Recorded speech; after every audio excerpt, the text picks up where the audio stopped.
Welcome back to Gorge for another casted game, and this time we have a really interesting Chinese mirror on our hands. So on the north side of the gorge, or this side, we have Friends and Chaos in the orange, and on the south side, or the other side, we have Mikadoman in the green. So let's follow their scouts and then we can have a little bit of a chat about the matchup. So Mikadoman sent me the link for this game and he told me it was going to be really exciting. And if you haven't seen his previous one, you definitely need to check that out for a bit of off-meta Ayabids in Japanese, which was a really fun one to cast. So this scouting path I think is really nice here from Mikadoman because he's on the sheep by his mill and he also has the berries. He can go a little bit more aggressive because the Chinese have the Imperial Official, and so they will always build a mill because they want to buff up that food income because the Imperial Official gives you that extra 20% back. And so now when you see the two scouts like this, you know it's going to be a fight to see who can cut who off to get more sheep. So it looks like at the moment Mikadoman's coming out on top, and he's also going to be able to get most of this other side, because if we check on Friends and Chaos side, he's been quite conservative with his scouting, and so he's potentially going to lose out unless he can scoop right up and manage to grab some more. If we check out what they are doing, we can see that they've both got the village, which is what you get as part of the Tang dynasty, and they're both working on their feudal age. So I've been doing a little bit of a refresher on the Chinese because of all their dynasties and stuff I find very confusing, and I have never really played the Chinese. So the Chinese get two landmarks, and you can use one to go to the next age, and then if you produce both, you move to the next dynasty. From what I know, you don't have to do the dynasties in order, but once you move from one dynasty, you can't go back. So you have the Tang, the Song, the Yuan, and the Ming dynasty. You can go from Tang straight to Ming, but you can't. You can swap around, but you can't go back to one that you've previously done. The Tang Dynasty is the first one you start with, and it gives your scout 30% extra line of sight, and you unlock the village, which is this little thing here, which has the 8 garrison slots, and it gives you the 40 housing. And then if you build the Barbican of the Sun and the Imperial Academy in the Dark Age, then you move to the Song Dynasty, which gives your villager production speed a 33% boost. You unlock the Granary, and you also get the Chuganu, which are the really fun units that everyone loves playing against when there's a huge mass of them running at your door and just melting everything that you own. The Granary is over here, there we go, and it gives your farms a big boost, so it has a radius around it. You can also use it as a tax drop-off, so your cheeky little Imperial Official here, which is supervising, can increase the amount of resources collected and can also get taxes. We see here that Friends and Chaos is going for the Imperial Academy, and he's only aging up with one, which is pretty classic because the Chinese builders build slightly quicker, and so he's going to be working on that Song Dynasty more quickly because he's gathering up. Whereas on the bottom side, Mikadoman's actually aging up with 4, so I imagine he's doing this more quickly because he wants to get those Imperial Officials out so he can supervise maybe the lumber camp or the mining camp, depending on what he's going for, and he can also use a third one for gathering up taxes if he decides to go for all 3. After the Song Dynasty, then we have the Yuan Dynasty, which is that villagers, officials, and military units get 15% speed boost, so everything runs around quickly, especially with those palace guards, which are already really fast. So that's a really scary thought of those lightning fast palace guards running around like Usain Bolt in the back of your eco. You also unlock the pagoda, which is like a monastery, but it gives your relics special buffs to food and wood and stone and all of that stuff. So if you do decide to build those, you can actually get loads more resources from the relics you pick up. So there we go. Mikadoman's hit the feudal age first, and so it looks like we are going to be working towards the Song Dynasty here. There's a lot on wood, no one's on any stone yet, so no second TCs coming up. Often you do see the Chinese going for the 2TC Song, because with that 30% boost and 2TCs, it really gives their eco a huge punch. There is a villager difference now, so it looks like Friends and Chaos may have missed one while he was doing some of the very intense micro or macro at the beginning.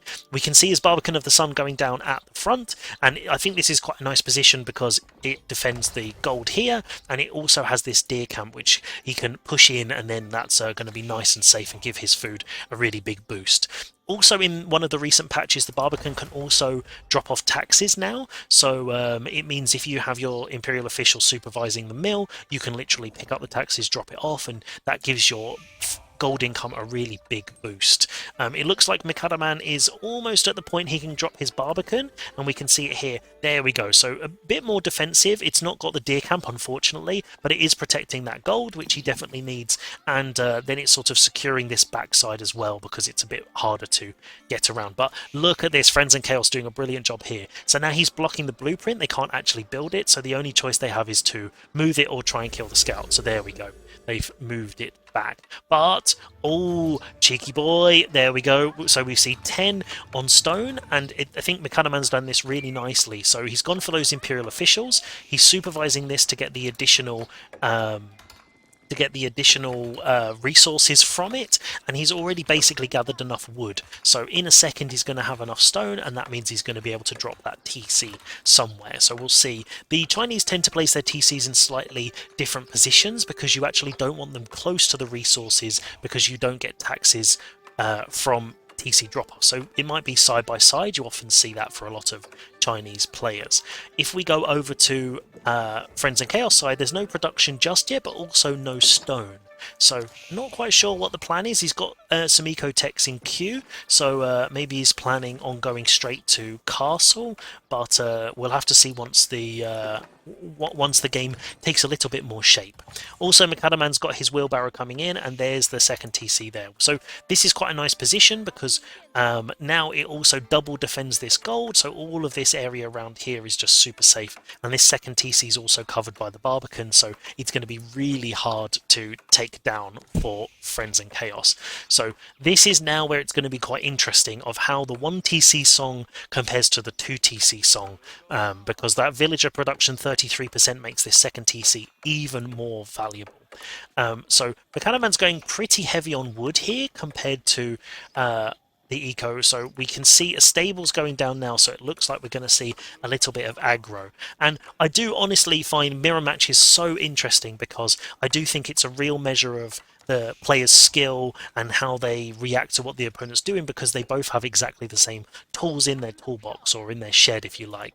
So Friends and Chaos has done a really nice job sneaking out here onto the deer. There's no Imperial official, so it's not being supervised, but that's going to be giving his food a nice little eco boost, as well as going in the deer on the front. So I think we're going to be seeing a castle age from him because there's still no production, and there's also, we've got 6 on gold now, so yeah, as well as the eco techs, we're going to be seeing that castle age. And I think this is something he's doing really nicely, that he's got the amount that he needs for castle, and then he's using the spare to boost up his eco, which I think is really good.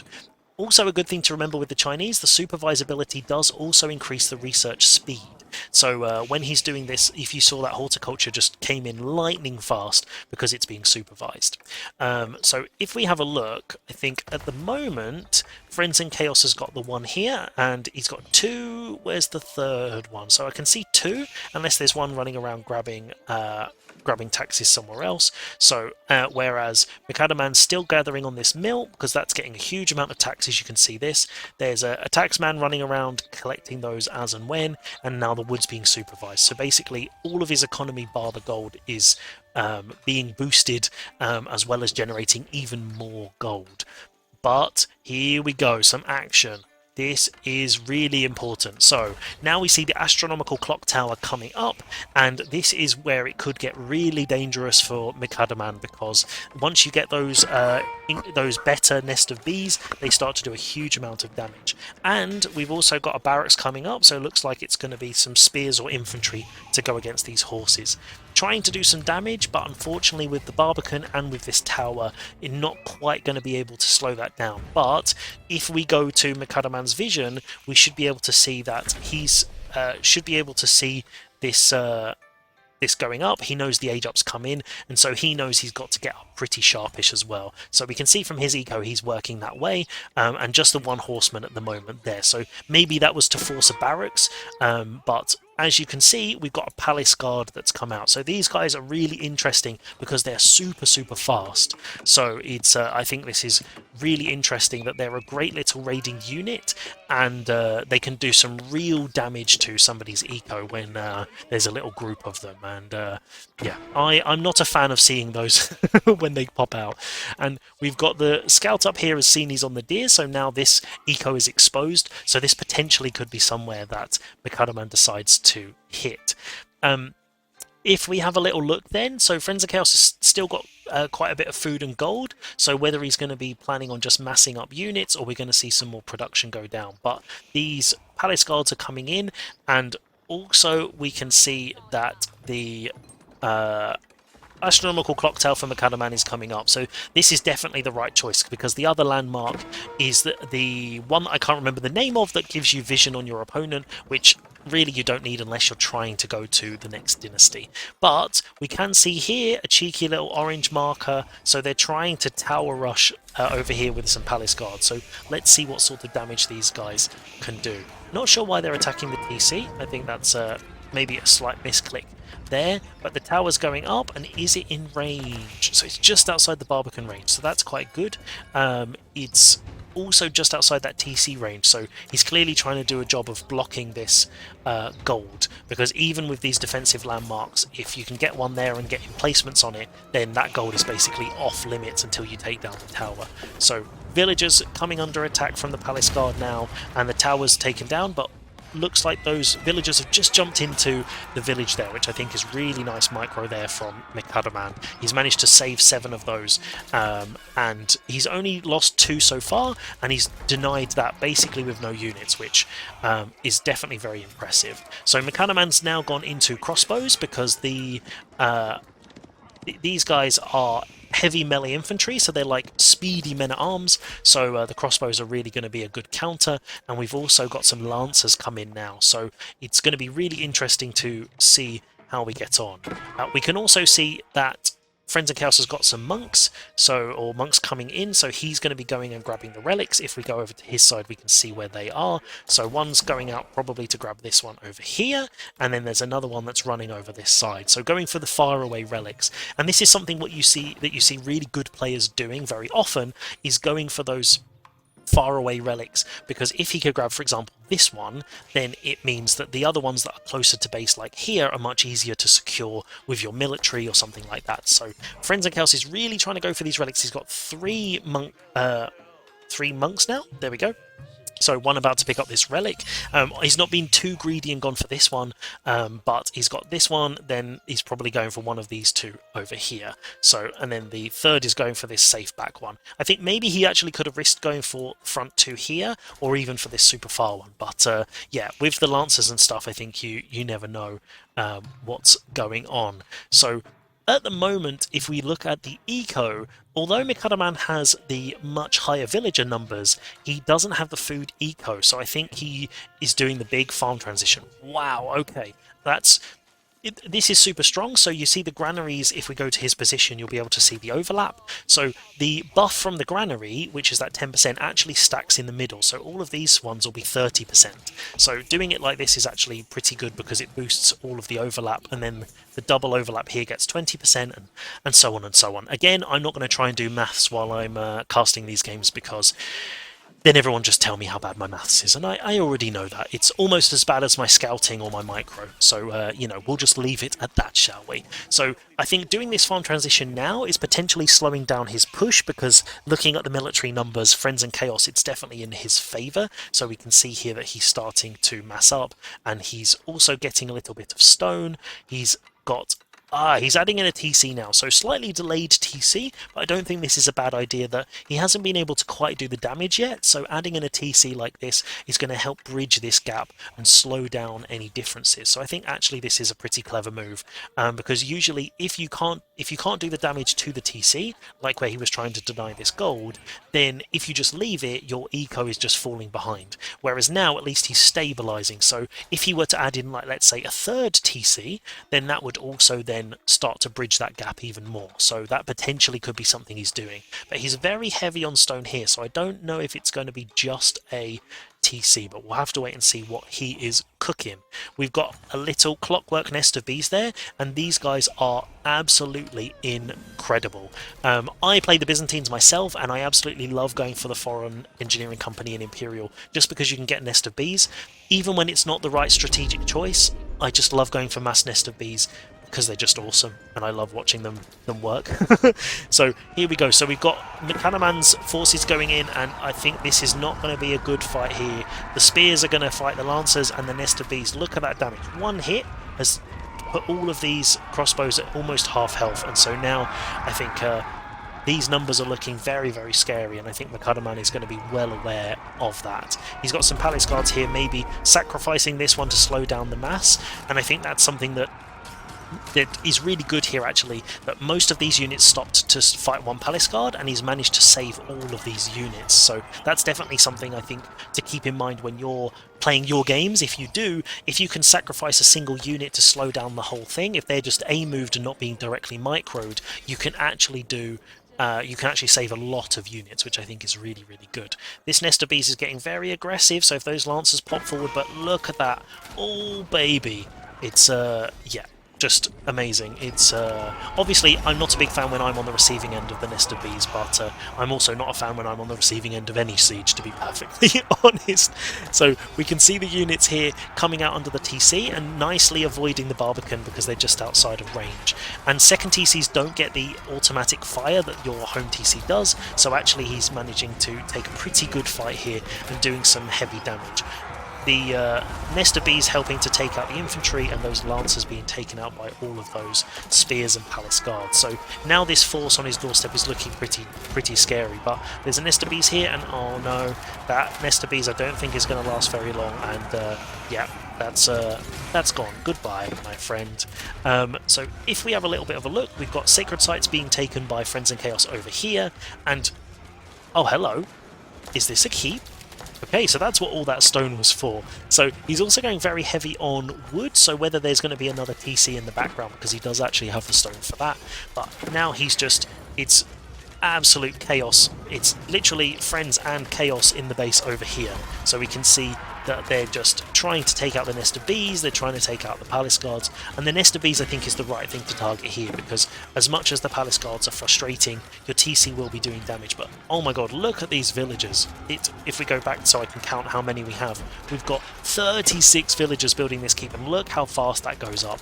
This is now going to be a real pain with that gunpowder technology that the Chinese get automatically. So even the only downside of this is that if Mikadoman can defend, his eco is absolutely popping off compared to Mikadoman's, which is basically 50% idle. So this is a real Hail Mary at this point, because if you idle half your economy, this got to do some serious damage, otherwise you're going to be in trouble.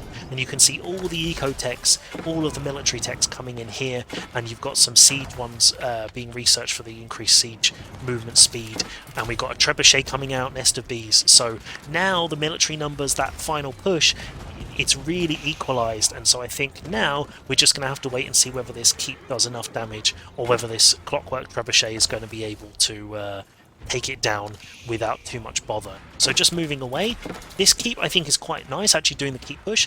If it were, for example, here to get the wood line, it could have done more damage, but luckily for Mikadoman, he's walled in all the way around here. He's got this gold secure at the top, which I think is nice. He's got double gold secured, and although there's a little cheeky palace guard, I don't think he's going to last too much longer.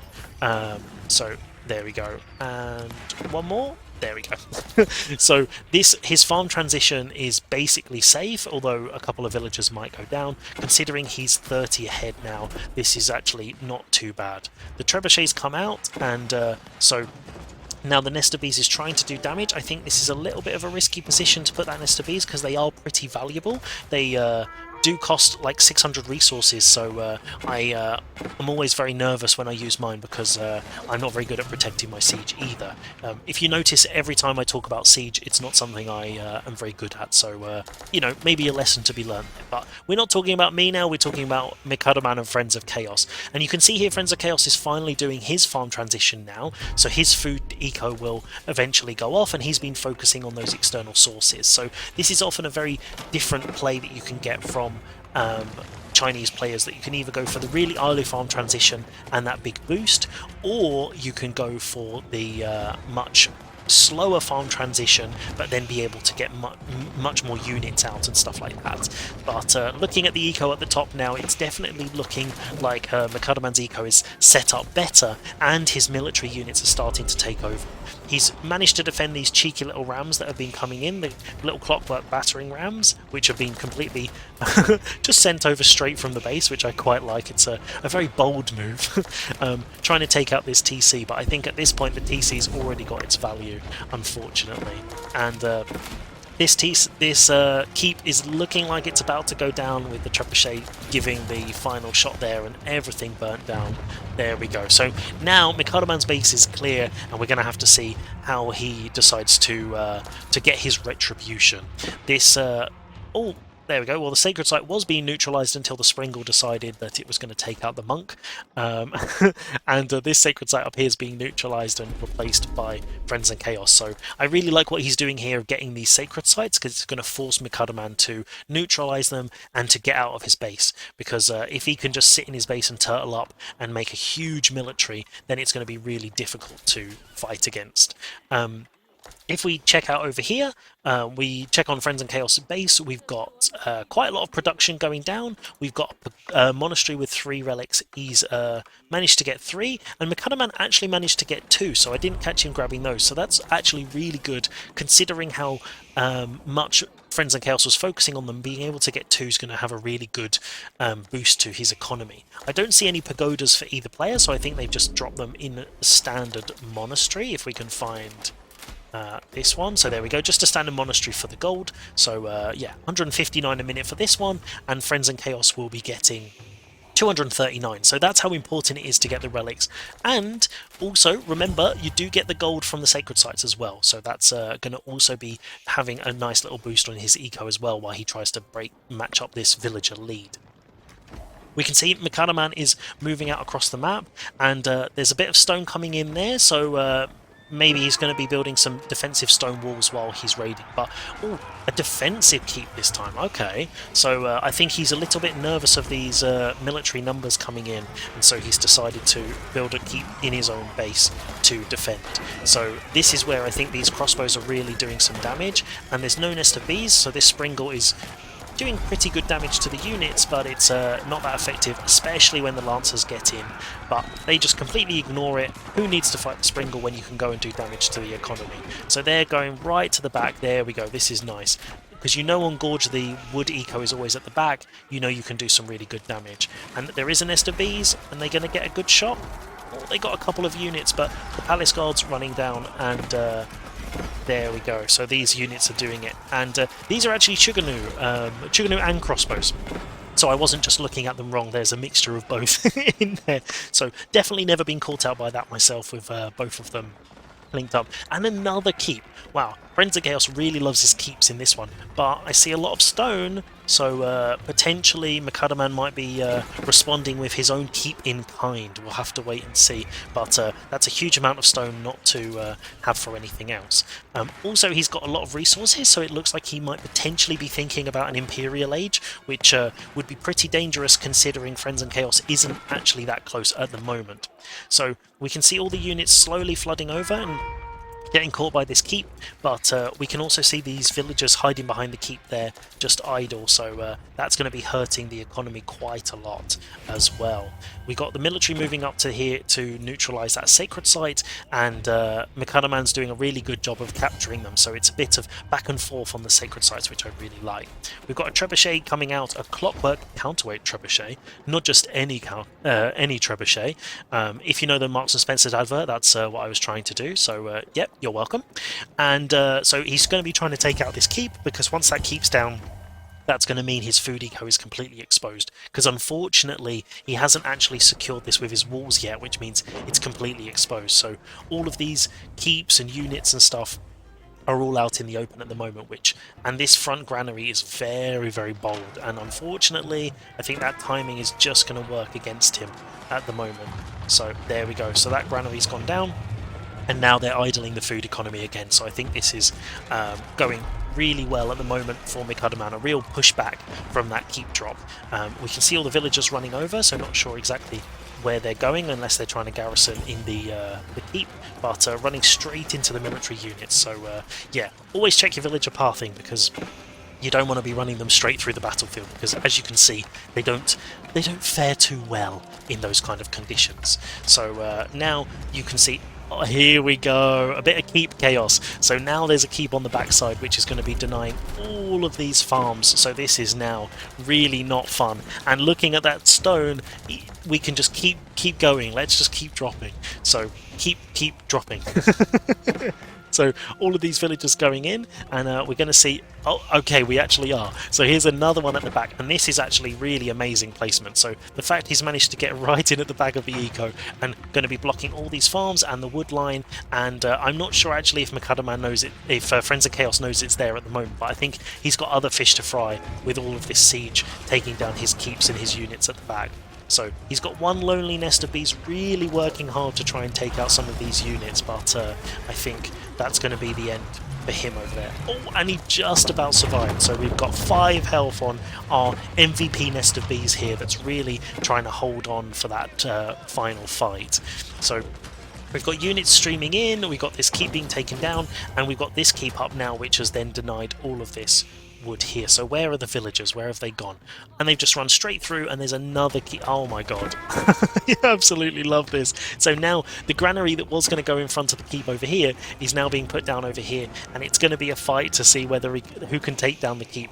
But those villagers just build it so quickly, and Mikadoman's got such a big lead of villagers, it doesn't care. Who cares if I lose these villagers? If the keep goes up, then you're in trouble. Oh, there we go. So the villagers have done it, and there we go, they jump inside. But even if they don't survive that long, they're going to be able to do a lot of damage here. So this is working fantastically well. So yeah, we thought one keep drop in the base was pretty spectacular. How about a triple keep drop? That's the way Mikadoman likes to play it. And he's also going for the spirit way, so he's going to be hitting Imperial Age anytime now, and even with that keep going down, he's managed to idle all of the food economy, so no villagers, no military, and I think this is a really tough position for Friends of Chaos now. And these villagers are scrambling to get those farms up to try and get some food eco, and the villagers there just giving up. And unfortunately, so is Friends and Chaos. So an absolutely fantastic game, some really interesting gameplay, and if you like your own keep drops, then give this build a try on the ladder and see if you can pull it off yourself.